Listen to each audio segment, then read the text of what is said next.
Assalamualaikum warahmatullahi wabarakatuh.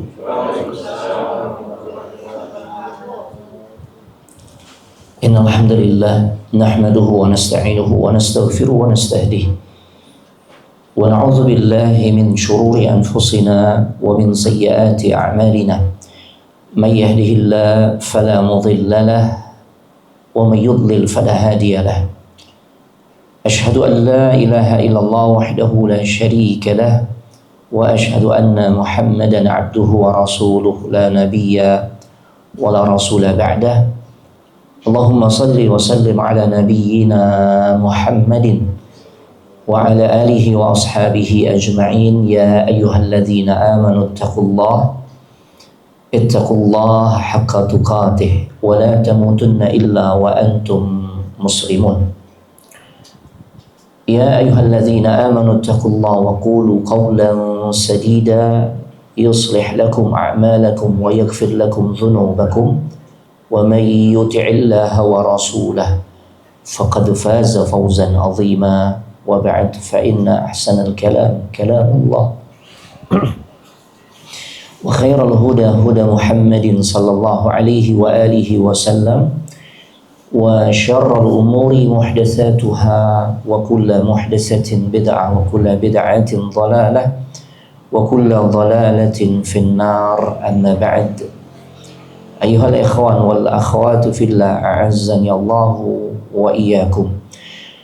Para ikhwan dan juga akhwat, saudara-saudariku, jamaah sekalian, wabil khusus yang sama-sama kita hormati Pak Agung dan juga Ibu Dian Risti beserta keluarga besarnya serta seluruh jajaran manajemen yang alhamdulillah di pagi hari ini memasuki hari ke-18 di bulan Syawal 1446 Hijriah yang juga bertepatan dengan tanggal 17 April 2025. Bi'aunillahi wa taufiqihi, dengan pertolongan serta taufik dari Allah Subhanahu wa taala, kita bisa kembali dikumpulkan dalam satu majelis yang mulia, yaitu majelis ilmu.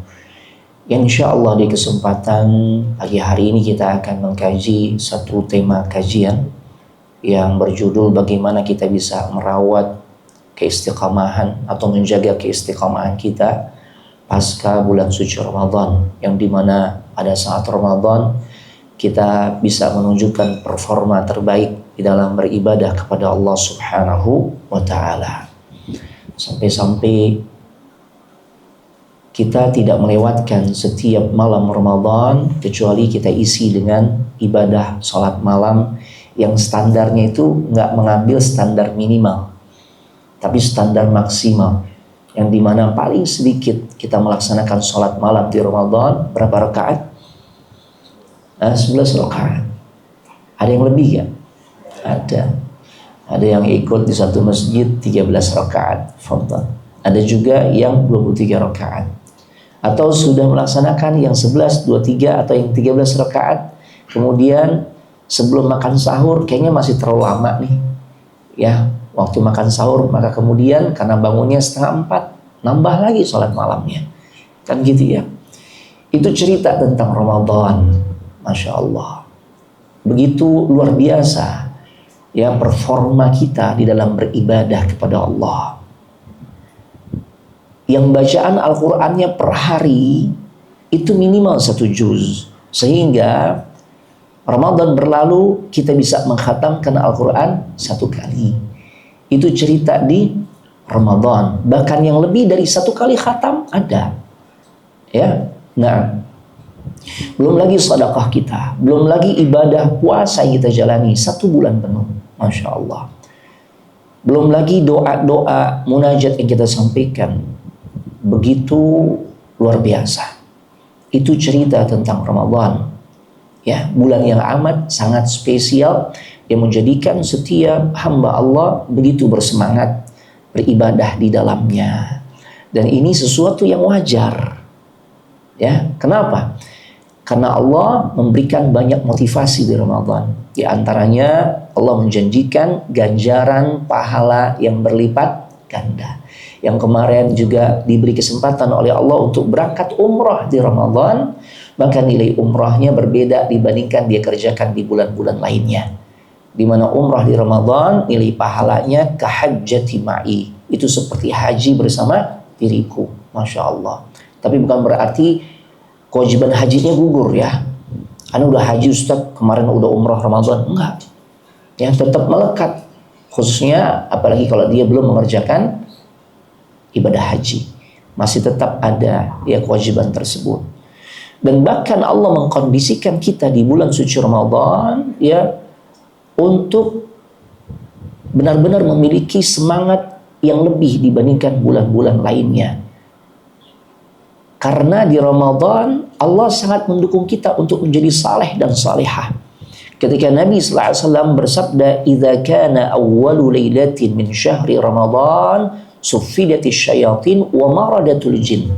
Kalau udah masuk malam pertama bulan suci Ramadan, ya, maka suasananya akan menjadi berbeda tatkala para syaitan dibelenggu. Bahkan gembong-gembongnya juga ikut dibelenggu sehingga nggak bebas menggoda kita, anak cucu Nabi Adam, sehingga kita nyaman beribadah kepada Allah Subhanahu wa Ta'ala. Itu cerita tentang Ramadan. Makanya kita bisa menunjukkan performa terbaik di dalam beribadah kepada Allah Subhanahu wa Ta'ala. Sampai-sampai dalam urusan maksiat kita malu tuh kalau kita mengerjakan di bulan Ramadan. Ya. Namun jemaah, ketika Ramadan berlalu, masuk bulan Syawal, maka kondisinya pun menjadi kembali berbeda jemaah. Karena belenggu atau ikatan syaitan kembali terlepas. Ya Allah. Dan gak ada lagi suara penyeru yang kita rasakan dalam hati kita. Yang ketika Nabi sallallahu alaihi wasallam mengatakan masuk Ramadan, ada para penyeru yang mengatakan, dan itu kita rasakan dalam hati kita sehingga kita semangat ibadah. Yang dimana suara itu mengatakan, ya baghiyal khair aqbil. Wahai orang-orang yang begitu semangat memburu amal-amal saleh, lanjutkan di musim Ramadan. Ya makanya kita menjadi begitu luar biasa di Ramadan. Wa ya baghiyasyarr aqsir. Wahai orang-orang yang selalu berkutat dengan melakukan perbuatan dosa dan maksiat, masuk Ramadan, hentikan. Makanya kita ada rasa malu kan, melakukan perbuatan dosa dan maksiat di Ramadan. Tapi ketika Ramadan berlalu, masuk Syawal, bahkan sekarang udah masuk 18 atau 19 Syawal, ya, maka suara penyeru itu sudah nggak kita rasakan lagi jemaah. Ya, oleh karenanya kondisi pasca Ramadan ini menjadi ujian berat buat kita. Ujian untuk bisa tetap menunjukkan ya performa yang baik di dalam beribadah kepada Allah Subhanahu wa Ta'ala. Dan jangan sampai kita ini termasuk orang-orang yang hanya bisa menunjukkan kualitas ibadah yang baik hanya di Ramadan saja. Karena sesungguhnya kita bukan hamba Ramadan. Kita ini hamba siapa coba? Hamba Allah. Ya, makanya para ulama sampai mengatakan kun rabbaniyin wala takun ramadhiyin. Jadilah kalian hamba-hamba Allah yang senantiasa beribadah, menghamba kepada Allah Subhanahu wa Ta'ala sepanjang hidup kalian. Jangan menjadi hamba-hamba Ramadan. Karena kalau kita menjadi hamba Ramadan, ya ketakwaan kita, ketaatan kita, kesalehan kita hanya kita tunjukkan di musim Ramadan saja. Lepas Ramadan, maka lepas semua kebaikan tersebut. Kita nggak mau seperti itu jemaah. Terlebih kita membutuhkan bekal yang cukup untuk bisa nanti melakukan perjalanan yang panjang, safar tawil di kehidupan akhirat. Panjang nggak jemaah perjalanan kita di alam akhirat? Panjang. Diawali pembukanya seseorang menemui kematian, masuk ya ke alam barzakh atau alam kubur. Berapa lama kita di alam kubur? Berapa ratus tahun? Berapa ribu tahun? Ya, sampai terjadinya kiamat, maka berakhirlah kehidupan kita di alam kubur. Berarti lama banget ya. Bisa ribuan tahun, bisa ratusan ribu tahun, atau bahkan lebih dari itu. Ya, ending itu ketika terjadi kiamat, maka kehidupan alam kubur berakhir. Masuk fase alam akhirat yang berikutnya. Di saat manusia dibangkitkan dan dikumpulkan di padang mahsyar. Allahu Akbar. 50.000 tahun kita jalani. Yang dimana satu hari kehidupan akhirat yang kita jalani nanti itu ka'alfi sanatin mimma ta'uddun, seperti 1000 tahun kita alami di kehidupan dunia. Oh, lama jemaah. Makanya kita butuh bekal yang cukup. Kalau kita hanya mengandalkan bekal saat di Ramadan saja, nggak cukup jemaah. Kita masih teringat, bahkan boleh jadi kita nih para pelakunya yang tatkala di musim mudik kemarin kita mau safar kan, dan safarnya bukan safar panjang nih, safar qasir. Adapun alam akhirat yang akan kita jalani dan kita butuh bekal yang cukup, itu safar yang begitu panjang. Adapun kemarin yang kita lalui di musim mudik itu safar pendek, ya. Ada yang 1 bulan safar pada saat mudik, nggak ada kan? Nggak ada. Ada juga. Yang mana orangnya? Ya, artinya tetap Anda pun 1 bulan tetap tuh pendek, ya. Karena kita harus kembali beraktivitas sebagaimana yang kita jalani sehari-hari, kan gitu. Tapi luar biasa effort kita, ya, perjuangan atau pengorbanan yang kita tunjukkan untuk bisa menjalani safar yang hanya sebatas sepekan, 2 pekan, atau paling lama 1 bulan. Yang safarnya pakai motor, Masya Allah, ya, maka biasanya sampai-sampai itu bagaimana agar kapasitas daya tampung barang bawaan bisa ya dibawa lewat motor, sampai motor itu dibikin jadi lebih panjang, gitu ya, ada buntutnya, kan gitu. Yang bawa mobil, Masya Allah, bagasinya udah luas, tapi terasa sempit. Sampai-sampai maka dibuat bagasi tambahan di mana biasanya? Bagian atas. Menyiapkan bekal untuk safar yang pendek saja sampai sebegitu luar biasanya kita, ya. Lantas bagaimana dengan safar yang begitu panjang di kehidupan akhirat? Ya, berarti kan kita lebih membutuhkan bekal yang lebih banyak, jemaah. Nah ini jemaah. Dan gak cukup hanya mengandalkan apa yang sudah kita tunjukkan, apa yang sudah kita lakukan di musim Ramadan saja. Kehidupan yang kita jalani pasca Ramadan jauh lebih panjang. Ramadan 1 bulan. Dan setelahnya 11 bulan sudah menanti untuk kita jalani jemaah. Dan tentu nggak mungkin kita jalani tanpa kita isi dengan berbagai macam ya amal saleh dan ibadah kepada Allah. Karena itu bekal terbaik kita, ketakwaan. Wa tazawwadu fa inna khairaz zadit taqwa. Siapin bekal dari sekarang, dan sebaik-baik bekal itu adalah takwa. Kita sudah bisa menunjukkan di Ramadan, maka rawat ketakwaan itu 11 bulan, di 11 bulan berikutnya. Nah makanya kajian ini menjadi amat sangat penting. Kita nggak ingin masuk kategori orang-orang yang buruk, yang dilabeli kategori orang-orang yang buruk, ya, orang-orang yang celaka. Sebagaimana perkataan para salaf kita terdahulu yang mereka mengatakan bi'sal qaum, ya, sungguh buruk, sungguh celaka, ya, keadaan seseorang yang seperti apa? Yang dimana mereka la ya'rifunallah haqqan illa fi syahri Ramadan. Sungguh celaka, sungguh buruk keadaan sebuah kaum yang dimana mereka hanya mengenal Allah hanya pada saat di bulan Ramadan saja. Ya, makanya kajian ini menjadi amat sangat penting untuk kita ikuti dan kita ilmui serta mudah-mudahan bisa kita amalkan. Ya, jadi kajian kita di kesempatan pagi hari ini berkaitan dengan pembahasan terkait keistiqomahan pasca bulan suci Ramadan. Apa saja tips-tipsnya, apa saja langkah-langkah konkret agar kita bisa menjaga ketaatan atau keistiqomahan di dalam beribadah kepada Allah Subhanahu wa ta'ala. Jemaah, bukanlah seseorang atau bukanlah kita ini dikatakan istiqamah pasca bulan suci Ramadan tatkala sholat malam kita tuh tetap sama sebagaimana yang kita jalani di musim Ramadan.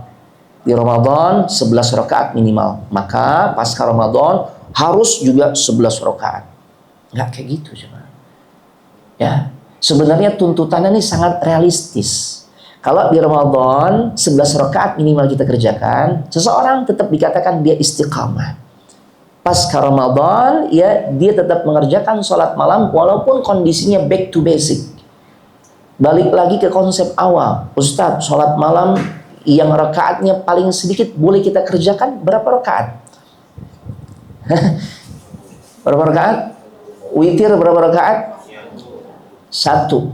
Nah, pasca Ramadan masuk Syawal nih, sholat malam kita nih kembali 1 rakaat. Maka tetap kita dikatakan orang yang istiqamah. Kenapa? Karena kita masih tetap menjalin ya hubungan kepada Allah lewat ibadah sholat malam kita, walaupun jumlahnya, kadarnya, kuantitasnya atau kualitasnya nggak sama seperti di Ramadan. Nggak apa-apa. Ini masuk kategori istiqamah. Ya kan Ramadan setan dibelenggu jemaah. Makanya kita nyaman ibadah. Pasca Ramadan ikatan setan lepas. Berat lagi kita. Tapi kita masih tetap paksakan. Walaupun dengan kadar yang minimalis. 1 rakaat. Nggak apa-apa. Jadi kalau kita nih ya pasca Ramadan sholat malamnya hanya 1 rakaat, nggak apa-apa. Yang penting masih tetap sholat malam. Ntar juga malu sendiri. Ya kan? Sholat malam 1 rakaat. Begitu berdoa, permohonannya banyak. Minta surga, surganya yang Firdaus. Surga yang paling terbaik. Kan gitu ya. Belum lagi permintaan-permintaan duniawi lainnya. Ya. Padahal sholatnya berapa rakaat? 1 rakaat. Akhirnya ujung-ujungnya malu, dia tambah tuh. Makanya nggak apa-apa, yang penting secara awalnya kita tetap sholat malam. Ini jemaah. Karena bukan nggak mungkin, tapi sulit jemaah. Kalau kita nih bisa sama persis melakukan ibadah sebagaimana yang kita lakukan di Ramadan, sulit. Nggak setiap orang mampu melakukannya. Makanya Nabi pun realistis. Ketika memerintahkan kita istiqamah, continue di dalam beribadah, berkesinambungan di dalam beribadah. Beliau katakan istaqimu walan tuhsu. Berusahalah kalian untuk istiqamah, untuk berkesinambungan di dalam beribadah walaupun kalian tuh nggak bisa. Maksudnya apa? Ada kalanya ya kita tuh malas. Menempuh perjalanan untuk sampai tujuan dengan metode ya jalan yang lurus itu nggak terus-menerus kita bisa tempuh. Ada kalanya belok dulu, melipir dulu kan begitu ya. Apa-apa deh. Yang penting kembali ke tracknya. Itu jemaah. Ya. Baca Al-Quran per hari 1 juz di Ramadan. Ternyata pasca Ramadan tetap baca Al-Quran. Cuma 5 baris. Tidak masalah. Ini istiqamah. Ya. Karena kondisi pasca Ramadan berbeda dengan saat Ramadan. Ini jemaah. Nah, apa saja tips-tips yang bisa kita lakukan agar kita bisa merawat ketaatan atau ketakwaan kita ya pasca Ramadan ini? Yang pertama, kathratud doa, perbanyak doa. Perbanyak doa. Dan doa yang sepatutnya kita sampaikan, doa itu kan artinya apa sih doa cuma? Minta. Makna secara bahasa dari doa yang kita sering lakukan itu adalah meminta. Makanya kita nggak boleh doa kepada selain Allah. Ya, kita hanya diperbolehkan minta itu hanya kepada Allah, berdoa hanya kepada Allah. Karena dalam aktivitas doa itu ada momen-momen kita tuh menghinakan diri di hadapan yang kita pinta, di hadapan Allah. Makanya kalau kita justru berdoa kepada selain Allah, Allah marah cuma. Ya, karena kita nggak patut untuk minta kepada selain Allah, untuk berdoa kepada selain Allah. Berdoa di kuburan nggak boleh cuma. Ya. Nah, jadi yang pertama adalah perbanyak doa, dan isi doanya adalah doa agar Allah Subhanahu wa taala menerima amal ibadah kita. Ya, doa kan banyak kontennya, isinya ya. Nah, doa minta jodoh, ya, doa agar dilanggengkan jodohnya, kan gitu ya. Doa agar memiliki keturunan, doa agar bisa berangkat ke tanah suci, itu banyak. Doa itu banyak kontennya. Tapi doa yang dimaksudkan di sini agar kita bisa merawat keistiqamahan pasca Ramadan adalah doalah kepada Allah, mintalah kepada Allah agar amal kita diterima. Cuma nih. Ya, kita masing-masing punya prestasi ibadah. Ramadan tarawih nggak bolong Ustaz, prestasi. Karena 2 kali khatam Ustaz, prestasi. Puasa nggak ada yang bolong Ustaz. Alhamdulillah 1 bulan full 30 hari kemarin. Alhamdulillah. Sedekah juga demikian. Ana juga punya kontribusi membuka puasakan kaum muslimin dengan donasi yang ana berikan ya di masjid atau di musala. Baik, itu prestasi. Cuma masalahnya adalah apakah kita bisa menjamin ibadah kita diterima? Apa ada di antara kita yang udah dapat broadcast selamat semua prestasi ibadah Anda di Ramadan diterima di sisi Allah? Kan nggak ada. Ya, jangankan kita, generasi yang terbaik, generasi terbaik umat ini, yang kalau kita dihadapkan di hadapan mereka, nggak ada apa-apanya kita. Mereka tuh masih berdoa kepada Allah agar amal ibadah mereka diterima. Para sahabat Nabi, ini kan luar biasa. Generasi yang dijamin masuk surga. Sebagaimana yang Allah firmankan dalam surah At-Taubah ayat 100. Jadi kalau kita ingin tahu ya bagaimana kedudukan para sahabat di kehidupan akhirat, ya Allah kabarkan di dalam surah At-Taubah ayat 100 bahwasanya mereka para sahabat Nabi dijamin surga. Makanya kita muliakan para sahabat. Kita teladani mereka. Makanya kalau antum mengikuti sebuah kajian, isi kajiannya itu mencaci maki sahabat, yakini bahwasanya itu bukan merupakan bagian dari ajaran Islam. Itu kajian-kajian yang bukan mencerahkan jemaah, bukan membimbing kita untuk menjadi baik dan beriman kepada Allah dan Rasulnya, tapi itu justru menjauhkan kita dari agama kita jemaah. Ya. Nah, para sahabat begitu masuk momen 1 Syawal, ya, memasuki momen Syawal pasca Ramadan, mereka langsung ungkapkan tuh doa yang menunjukkan kerisauan jikalau amal mereka tuh khawatir nggak diterima. Ketika mereka ketemu satu dengan lainnya, mereka langsung mengatakan taqabbalallahu minna wa minkum. Makanya di kesempatan sekarang masih momen Syawal, nggak ada salahnya ana juga mengucapkan taqabbalallahu minna wa minkum. Semoga Allah menerima amal ibadah kita. Ini kalau kalimat yang seperti itu jemaah, ini kan ungkapan yang kita jadi faham. Sahabat resah, khawatir jikalau amalnya nggak diterima. Berdoa sama Allah. Cuma kadang kala kita salah konsep. Masuk Syawal ketemu dengan ya teman, dengan sahabat, langsung menunjukkan overconfidence-nya. Bro, 0-0 kita ya. Kayak skor bola. 0-0 ya, lu nggak ada salah, gue juga nggak ada salah. Lu nggak ada dosa lagi, gue nggak ada dosa. Ini rumus dari mana jemaah? Siapa yang ngejamin? Ya, dosa kita nih dibersihkan oleh Allah, amal kita diterima oleh Allah, kan nggak ada. Kita cuma bisa berharap. Udah gitu harapannya diselingi dengan kecemasan, diiringi dengan kecemasan. Jemaah. Makanya doa pertama yang seharusnya kita sampaikan kepada Allah dan sering kita sampaikan kepada Allah pasca Ramadan adalah minta sama Allah agar amal kita diterima. Karena kalau amal kita diterima, Allah akan berikan reward kepada kita berupa keistiqomahan untuk melanjutkan ketaatan-ketaatan berikutnya. Wa min thawabil hasanati al-hasanatu ba'dah. Kata Imam Ibnu Qayyim al-Jauziyah, ciri orang yang ibadahnya diterima itu, Allah akan berikan penghargaan kepada orang tersebut berupa dia akan dimudahkan untuk melakukan kebaikan-kebaikan berikutnya. Allah akan mudahkan bagi dirinya untuk melakukan ketaatan-ketaatan di musim berikutnya. Musim Ramadan berlalu.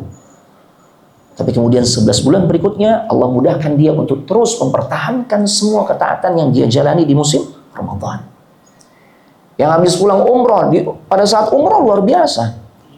Momen terbaik yang selalu dia tunggu-tunggu untuk dia kerjakan adalah sholat 5 waktu. Kan gitu ya, jemaah umroh kan begitu tuh. Ya, Ustaz kapan zuhur Ustaz? Ustaz subuh kapan Ustaz? Apalagi yang belum pernah umroh.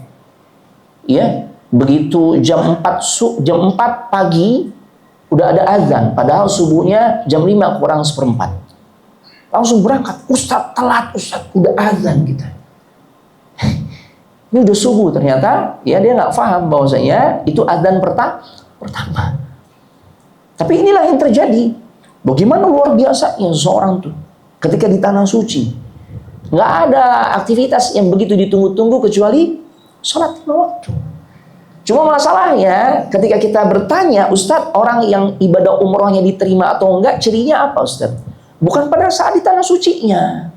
Karena kalau di tanah suci memang kondusif, orang tuh ya bisa maksimal beribadah. Kok tanah suci jemaah? Ya, pikirannya udah ibadah aja.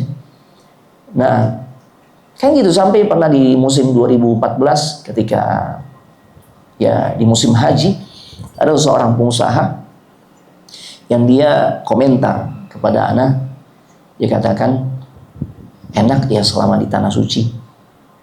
Ana nggak kepikiran tuh Ustaz. Ya nggak kepikiran bisnis yang di Jakarta, bisnisnya banyak gitu ya. Nggak kepikiran tuh selama di Madinah, selama di Mekah. Tapi begitu masuk Jeddah, kok ana kepikiran lagi Ustaz?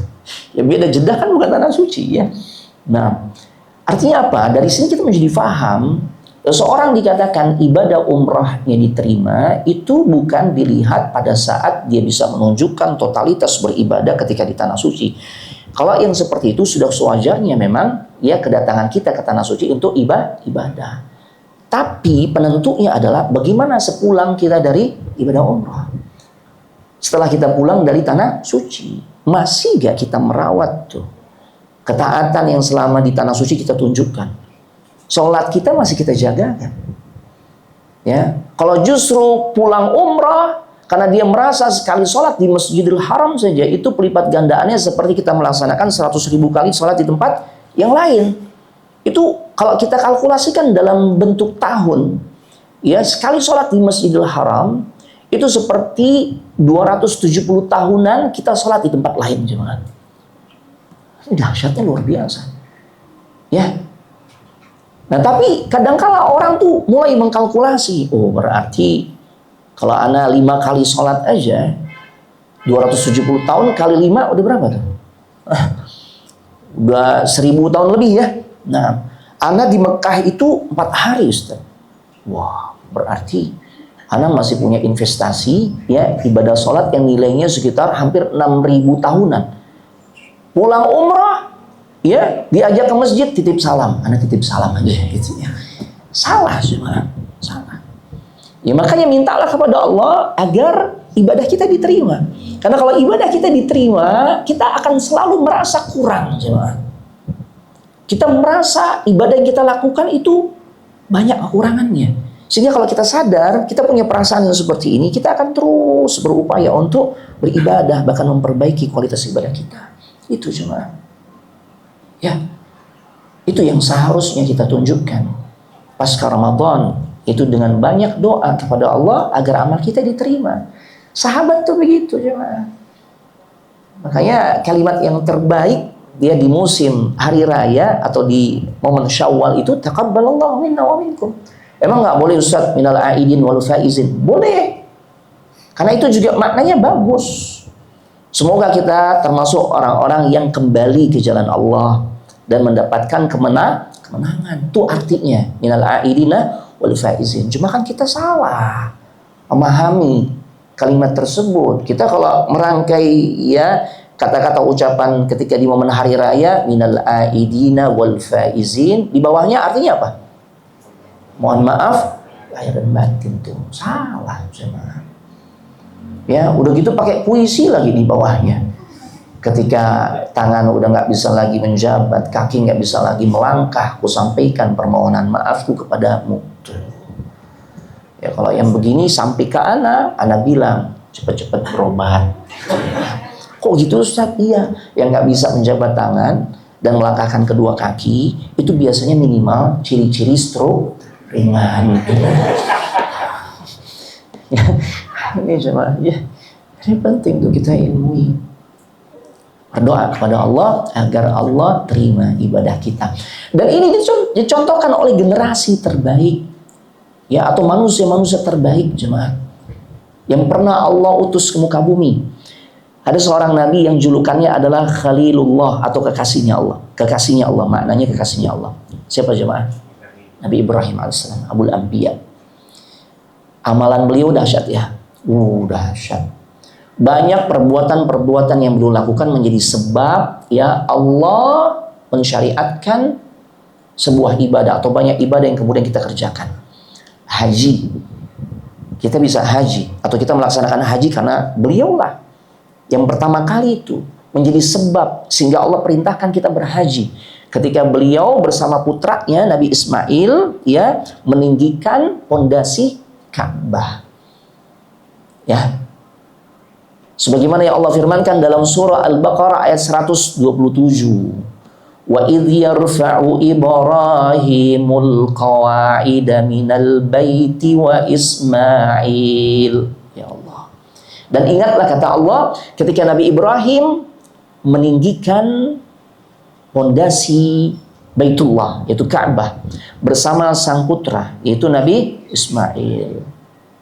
Dengan sebab apa yang beliau lakukan bersama putranya, maka kemudian Allah perintahkan manusia untuk melaksanakan ibadah haji. Dan perintah itu disampaikan oleh Nabi Ibrahim. Nabi Ibrahim, sebagaimana yang Allah abadikan dalam surah Al-Hajj. وَأَذِّنْ فِي النَّاسِ بِالْحَجِّ يَأْتُوكَ رِجَالًا وَعَلَى كُلِّ ضَامِرٍ. Maka undanglah manusia. Ya, Allah perintahkan kepada Nabi Ibrahim untuk menyampaikan undangan Allah. Undanglah manusia untuk melaksanakan ibadah haji ke Baitullah. Yang dimana nanti ya manusia akan datang berbondong-bondong dengan beragam macam cara.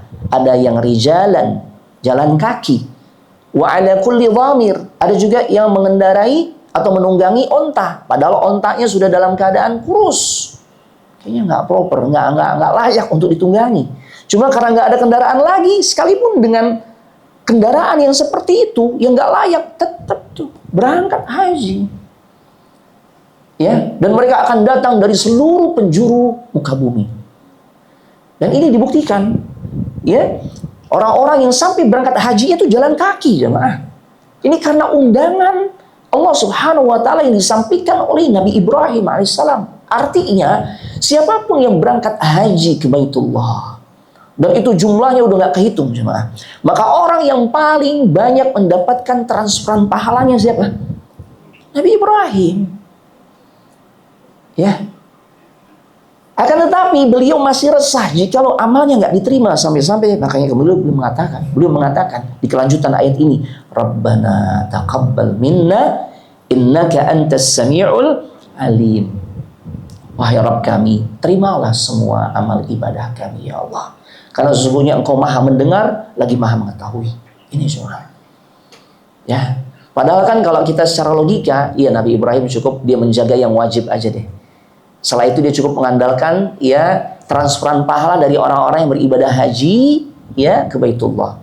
Karena hajinya seseorang ini nggak lepas dari andil beliau. Tapi beliau nggak mengandalkan itu. Beliau masih berdoa kepada Allah, berharap jikalau amalnya diterima. Jadi nggak duduk manis, enggak. Ini cuma. Makanya haji itu adalah undangan Allah, yang dimana undangannya telah disampaikan oleh hamba pilihannya, yaitu Nabi Ibrahim. Ya, maka jangan sia-siakan tatkala Allah memang sudah mengundang dirinya, tapi kemudian ada sebagian manusia yang menyepelekan undangan tersebut. Ya, ada cuma.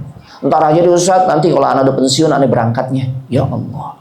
Padahal dia udah bisa berangkat. Ya, dia daftar Haji Plus 5-7 tahun, waktu berlalu sampai panggilan itu tiba. Ada sebuah travel yang bercerita kepada anak, ada Ustaz jamaah kita nih, dia sebenarnya 2023 kemarin berangkat Ustaz.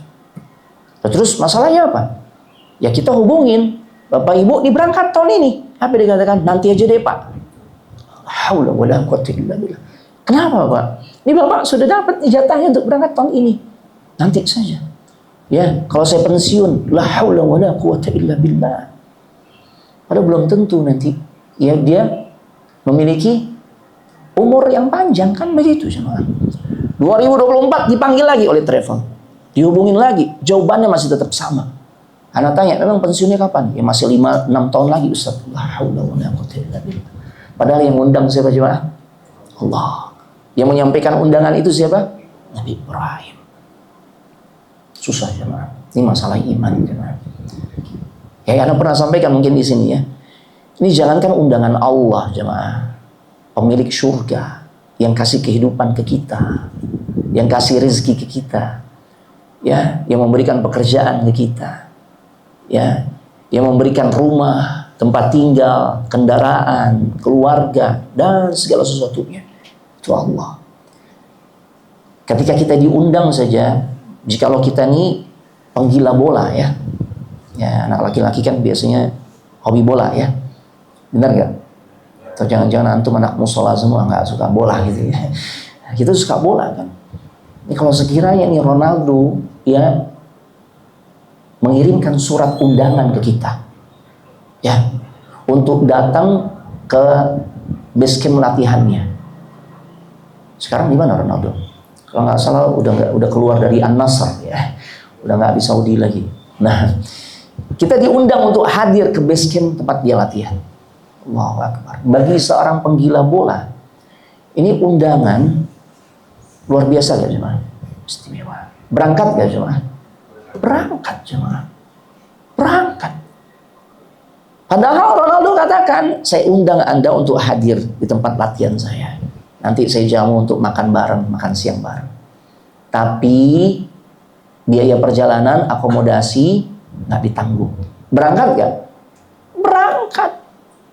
Bagi seorang penggila bola, undangan ini amat sangat istimewa jemaah. Berangkat. Ya Allah. Ya. Haji itu undangan Allah. Dan yang menyampaikan adalah Nabi Ibrahim. Ya, tapi Nabi Ibrahim tatkala memiliki jasa yang begitu besar ya kepada umat manusia, karena banyak ibadah-ibadah yang harus kita laksanakan itu berasal dari perbuatan beliau. Ternyata beliau masih resah, masih berdoa kepada Allah agar amalnya diterima. Ini jemaah. Kemudian Bapak Ibu, rekan-rekan sekalian yang semoga dimuliakan oleh Allah Subhanahu wa taala. Yang kedua, apa tips agar kita bisa merawat ketaatan pasca Ramadan? Tetap berdoa. Cuma konten doanya yang berbeda. Kalau tadi doa semoga amal kita diterima. Adapun doa yang berikutnya adalah berdoalah kepada Allah agar Allah berikan kita keistiqomahan di dalam beramal. Ya. Karena iman kita kan yazidu wa yanqus. Naik, turun. Keseringannya turun. Yazidu bit ta'ah wa yanqusu bil ma'siyah. Dia akan naik seiring kita melakukan ketaatan. Dia akan drop ya seiring kita melakukan dosa dan maksiat. Oleh karenanya dengan kondisi iman yang fluktuatif seperti ini, kita amat sangat butuh pertolongan dari Allah. Makanya lewat doa yang kita sampaikan tuh, yang semoga akan menjaga kondisi keimanan kita agar tetap baik jemaah. Dan itu sebenarnya kalau kita menghayati apa yang kita baca setiap harinya, ya, pada salah satu ayat dari surah Al-Fatihah, itu permohonan kepada Allah. Kita minta tolong agar bisa maksimal beribadah. Iyyaka na'budu wa iyyaka nasta'in. Ini kata para ulama, pasangan seseorang bisa menunjukkan totalitas dalam beribadah adalah ketika dia selalu meminta pertolongan kepada Allah. Makanya ayatnya berbunyi, Iyyaka na'budu. Hanya kepadamu ya Allah kami beribadah, kami menghamba. Dan hanya kepadamu juga kami memohon pertolongan. Untuk bisa istiqamah, penentu utamanya adalah ketika Allah tolong kita jemaah. Karena kalau Allah nggak tolong kita, ya kita banyak bosannya jemaah. Benar kan? Kita sering kali bosan jemaah. Ya, di dalam beramal tuh sering bosan. Padahal Nabi SAW mengatakan, alaikum minal amali ma tutiqun. Hendaklah kalian tuh kalau beramal saleh, ya, ukur sesuai dengan kadar kemampuan kalian agar bisa langgeng. Fa wallahi la yamillullah hatta tamallu. Ya, kata Nabi sallallahu alaihi wasallam, maka demi Allah tidak akan pernah bosan hingga justru nanti kalian sendiri yang bosan di dalam mengerjakan ibadah tuh. Makanya Nabi pesan, kalau melakukan ibadah itu sesuaikan dengan kadar kemampuan. Makanya Nabi kan pernah negur ketika ada sebagian sahabat, 3 sahabat nih ingin menunjukkan kualitas ibadah yang terbaik. Dia ingin ya beribadah yang dimana kualitas ibadahnya mengungguli ibadahnya Nabi. Dia dengar Nabi sholat malam, ya Nabi melakukan banyak ibadah-ibadah lainnya. Maka muncullah ya 3 sahabat yang diantaranya yang pertama ada sahabat yang dia bertekad ya untuk terus sholat malam nggak tidur-tidur. Yang kedua ya dia akan melaksanakan ibadah dalam bentuk berpuasa sepanjang hari. Artinya setiap hari dia berpuasa. Padahal puasa terbaik adalah puasa Nabi Daud, sehari puasa, sehari berbuka. Enggak, dia nggak mau yang kayak gitu. Dia mau setiap hari berpuasa. Bahkan ada lagi yang ketiga, ya dia ingin menunjukkan totalitas dalam beribadah, tapi nggak mengukur kadar kemampuan. Ketika dia tidak mau menikah. Sampai berita ini kepada Nabi sallallahu alaihi wasallam dan Nabi berkata, "Antumul ladzi qultum kadza wa kadza." Kalian ya yang sampai mengatakan ya akan sholat malam dan nggak pernah tidur, akan terus-menerus berpuasa setiap hari, dan ada di antara kalian yang nggak mau nikah. Kalian kan? Ya. Akhirnya Nabi sallallahu alaihi wasallam mengatakan, "Ama wallahi inni la akhsyakum lillah wa atqakum lahu." Ketahuilah, aku adalah hamba Allah yang paling memiliki rasa takut yang begitu besar. Dan aku juga orang yang Allah takdirkan ya menjadi manusia yang paling takwa kepada Allah. Akan tetapi lakinni asumu wa uftir. Aku puasa, aku berbuka. Wa usalli wa arqud. Aku sholat malam, tapi aku juga tidur. Wa atazawwajun nisa. Aku juga menikahi wanita. Faman raghiba an sunnati falaysa minni. Barang siapa yang membenci sunnahku, jalan hidupku, tata cara ibadah yang telah aku tunjukkan, justru hal itu dibenci oleh sebagian di antara kalian, maka sesungguhnya orang itu bukan termasuk umatku. Wah. Ini jemaah. Ya. Nah, jadi beramal itu harus mengukur kemampuan agar kita bisa menjalani amal saleh tersebut dengan istiqamah. Ya. Nah, makanya alhamdulillah kategori orang istiqamah kan tadi Anda sudah sampaikan, kita nggak mungkin bisa sama, bukan nggak mungkin, artinya sulit ya. Bisa saja ya sebagian hamba Allah yang diberikan kemampuan untuk bisa tetap sama beribadah sebagaimana yang dia tunjukkan di Ramadan, tapi rata-rata sulit. Nah, 1 bulan penuh kita puasa Ramadan. Nah, ternyata Allah masih menginginkan kita tetap beribadah puasa di bulan Syawal. Benar gak?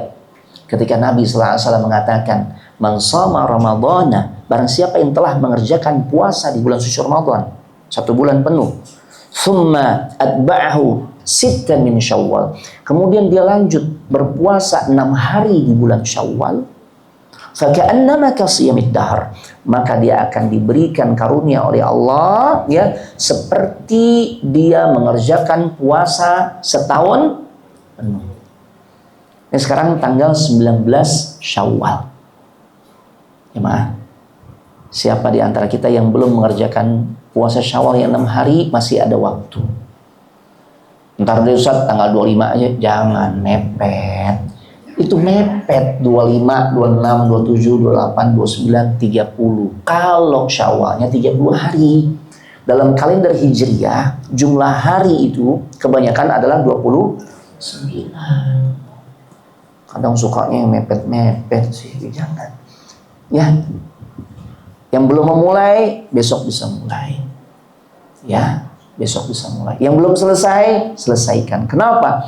Ini menjadi standar minimal jemaah. Kita tuh udah punya investasi tabungan, ya puasa setahun penuh.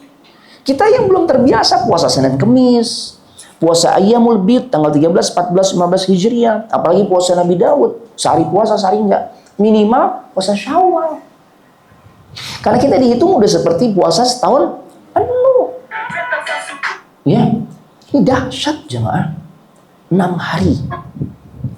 Ya, berpuasa di bulan Syawal. Ya. Ada terjadi khilaf di kalangan para ulama, Ustadz, gimana Ustadz? Apa syaratnya harus kalau misalnya Ana punya hutang? Ana punya hutang puasa Ramadan, apakah harus bayar hutangnya dulu? baru kemudian puasa Syawal, gitu ya. Atau boleh langsung puasa Syawal, nanti ya lanjut qadanya itu di bulan yang lain. Terjadi khilaf di kalangan para ulama. Sebagian ulama mengatakan rampungkan dulu puasa Ramadannya, termasuk qada atau hutangnya. Ya. Tapi sebagian lagi mengatakan ya nggak apa-apa, karena sebenarnya ya melaksanakan puasa qada ya itu waktunya luas. Ana lebih condong mengikuti pandangan ulama yang kedua, khususnya bagi kita yang memang sulit untuk mengerjakan puasa qada terlebih dahulu di bulan Syawal, baru kemudian kita puasa Syawal, ya kan nggak setiap orang punya keluasan, punya ya kelapangan untuk melaksanakan ini. Jadi yang terpenting ya kita bisa nih usahakan 6 hari puasa di bulan Syawal, coba. Ya, 6 hari. Nah, tayyib. Bapak Ibu, rekan-rekan sekalian semoga dimuliakan oleh Allah Subhanahu wa taala. Amalan berikutnya agar kita bisa merawat ketaatan pasca Ramadan. Kita harus punya mindset orientasi terhadap akhirat. Cara berpikir kita di dalam beramal adalah orientasinya tuh akhirat, jemaah. Jemaah, kita ingin masuk surga, jemaah, dan kita ingin dijauhkan dari azab neraka. Ini perkara surga dan neraka ini perkara akhirat atau perkara dunia, jemaah? Iya. Ya, kita ingin menuju satu tempat. Ya. Tapi ternyata rute yang kita lewati itu bukan rute yang akan menghubungkan kita ke tempat tersebut. Sampai nggak, jemaah? Nggak sampai. Ya, kita ingin menuju satu tempat yang memang ya posisinya ada di wilayah utara, gitu. Maka rute yang kita ambil juga harusnya rute arah utara. Kenapa ambil arah selatan? Arah kebalikannya nggak sampai, jemaah. Makin jauh kita, ya, makin jauh. Nah, karena kita pengen masuk surga, kita ingin dijauhkan dari azab neraka.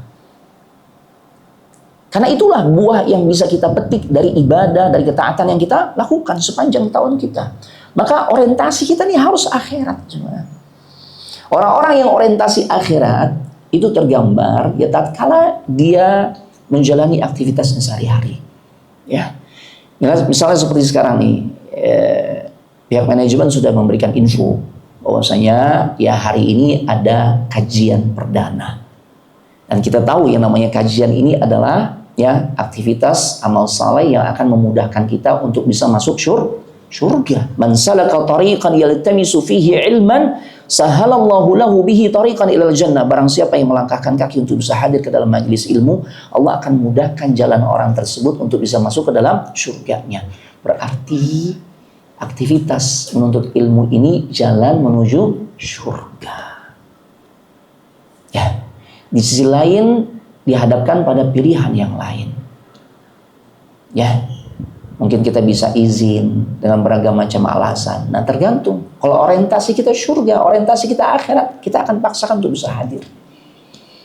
Ya, walaupun boleh jadi ini nggak diwajibkan gitu ya. Taib. Tapi ketika kita hadir ini menunjukkan bahwasanya orientasi kita adalah akhirat. Sama ibu-ibu mungkin sudah mulai kajian di beberapa majelis taklimnya. Ya, kemudian di sisi lain ya ada godaan ya di sebuah pusat perbelanjaan lagi menggelar sale besar-besaran gitu ya. Nah, maka kemudian tatkala dapat info broadcast ya kajian mau dimulai, orientasi dia akhirat atau tidak ini bisa ditunjukkan dari respon dia. Kalau dia katakan iya nanti gue hadir di kajian ya, kalau waktunya cukup setelah gue misalnya ke Pondok Indah dulu ya misalnya. Berarti ini orientasi itu nggak akhirat, cuma. Ya. Jadi kalau kita ingin mempertahankan kualitas ketaatan kita pasca Ramadan, maka orientasilah kepada akhirat, cuma.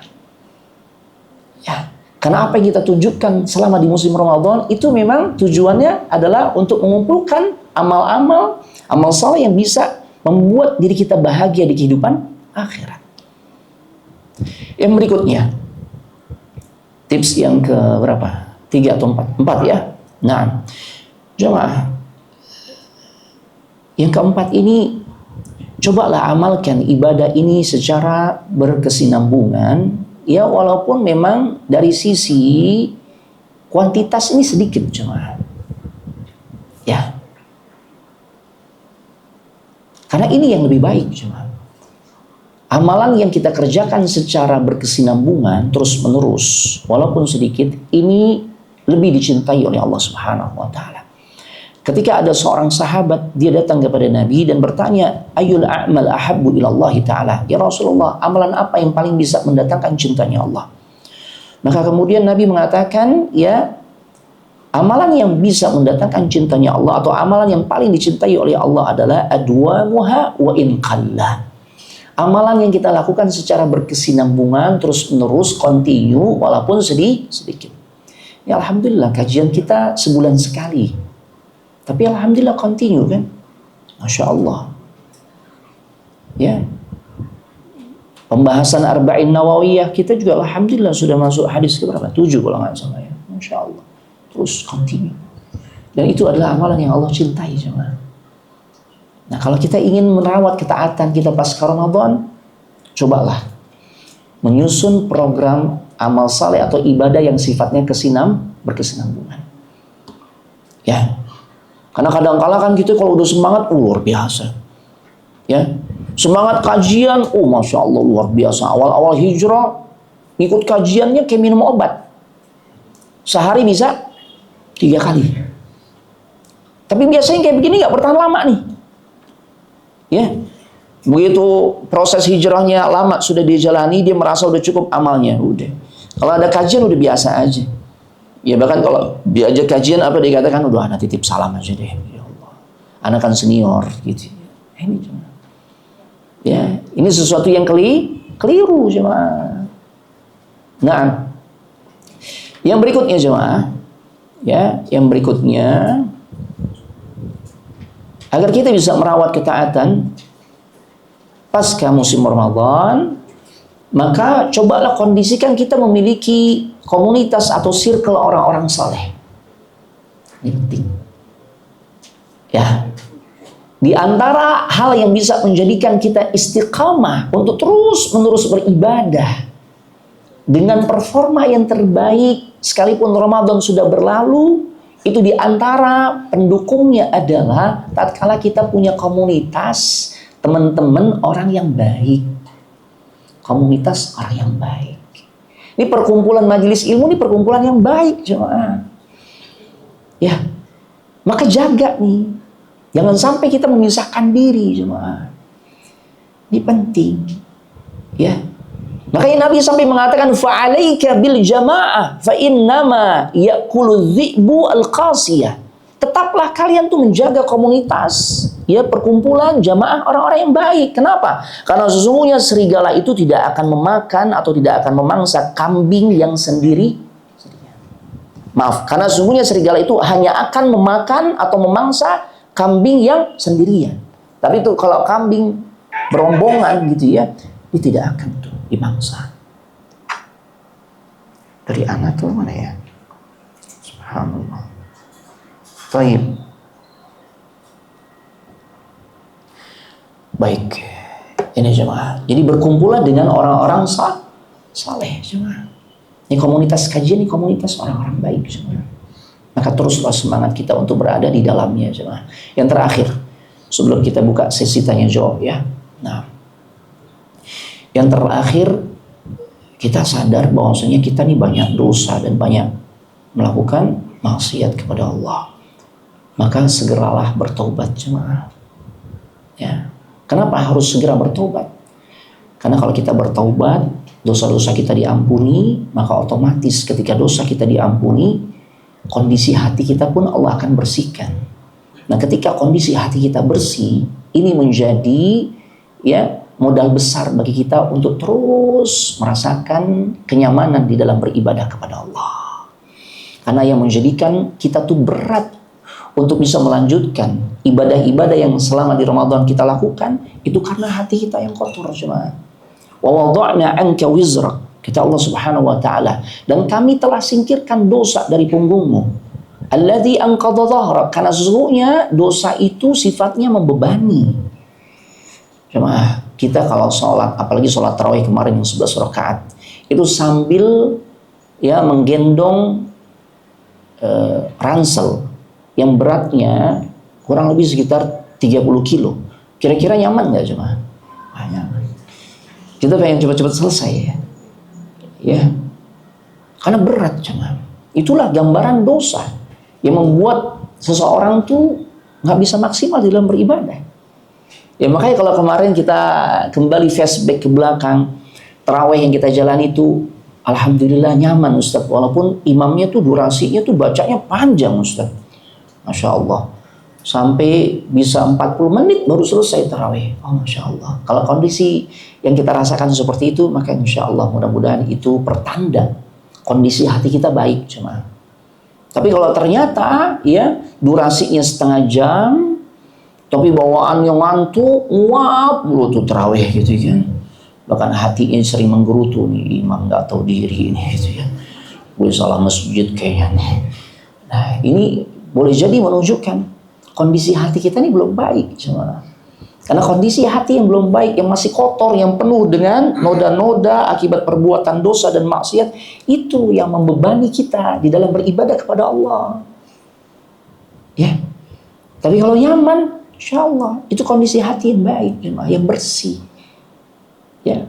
Jadi kan sebenarnya masalah kita nih berat melaksanakan tarawih yang durasinya hanya setengah jam, itu bukan karena faktor durasi kelamaan, enggak, setengah jam jemaah. Lain halnya memang kalau 3 jam karena bacanya 3 juz kan gitu ya. Iya ngantuk wajar. Lah setengah jam ngantuk gimana jemaah? Ini bukan problem durasi, ini problem di hati. Karena terbukti setengah jam tarawih, nguap mulu, sepet banget mata. Selesai tarawih, coba seger gak? Apalagi begitu jajan gitu, ada sebelah baru buka tuh gitu. Antrinya setengah jam. Belum lagi makannya, ngobrolnya, habis 1,5 jam. Seger gak? Seger. Padahal tadi setengah jam ngantuk. Kan logikanya kalau setengah jam nguap mulu, itu 1,5 jam tuh udah ngorok sih mah. Tapi ternyata ya seger. Berarti masalah hati. Segera bertobat.